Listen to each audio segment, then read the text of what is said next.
Obasanjo finally confessed how he neglected Ibeto to enrich Dangote. Hear the story in details. I was worried about the situation of cement in Nigeria. And I woke up at 4 a.m. I couldn't sleep. Then I waited till 5 a.m. I phoned Aliko Dangote. Aliko was in Lagos, I was in Abuja.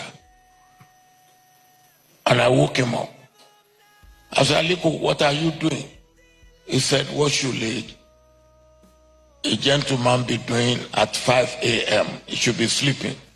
I said, well, I have no apologies for waking you up. Can you see me at 7 a.m.? He said, Mr. President, it's bad enough that you wake me up at 5 a.m. But for me to see you at 7 a.m. when I'm in Lagos and you are in Abuja, and the first flight is 7 a.m., it is impossible. I said, what time can you see me? He said, 9 a.m. And he came at 9 a.m. When he came, simple question. I said, Aliko, why are you importing cement and not producing cement? And he said to me, do you want an honest answer? I said, if I call you here, I want an honest answer. That's why I've called you. He said, because it's more profitable for me to import cement and sell than for me to produce cement, which is an honest answer. Then I asked him the second question. I said, what can I do to make you produce cement? He said again, you want an honest answer? I said, yes. He said, make it as profitable for me to produce cement as it is profitable for me to import cement and sell.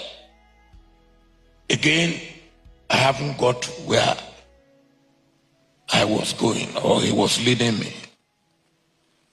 I said, how do I do that?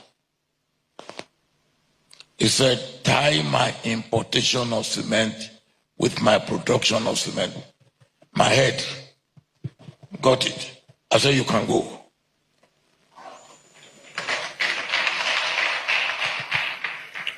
I called my Minister for Industry, who also came from the private sector.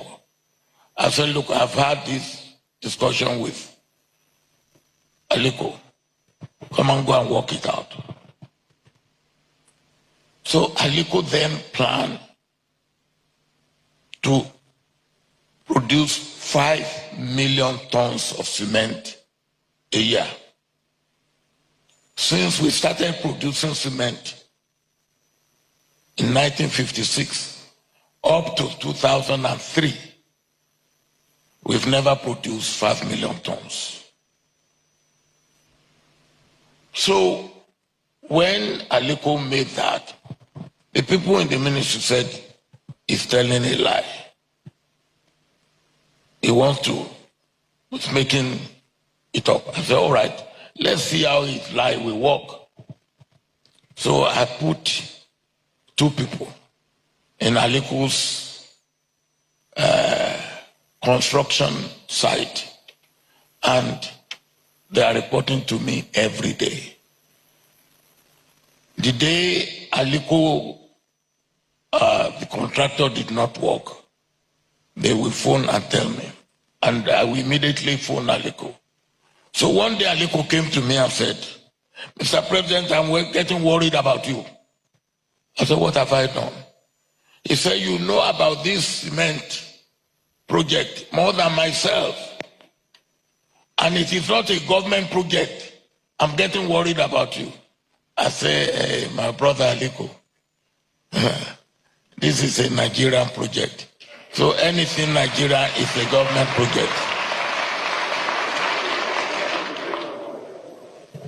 Not only did Aliko succeed in the first 5 million, He succeeded in the second 5 million. He succeeded in the third 5 million. I started taking him out to other countries in Nigeria and Africa. I took him to Tanzania. I took him to Senegal.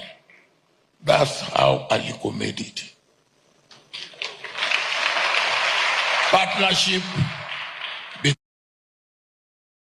Because at the time that Obasanjo was doing this confession, you should know that Ibeto was already into cement production in Nigeria. In 2005, Ibeto was already in cement production in Nigeria, whilst Obasanjo was still talking about the time of 2006, 2007, where he consulted with Dangote just to give him the monopoly of business in Nigeria. You know, we always hear one side of the story, we don't hear the full side of the story. That's why I am giving you assignment to go and look for the full side of the story, because this was only happening when Obasanjo was about to leave office. And you will know that engaging a businessman like that, that's how he becomes so rich, because sometimes it can be that they use them, you know, to check money out. So go and look for the full side of the story. We Igbo people are not actually, empowered in Nigeria. Regardless of what they do, we're still empowered by ourselves.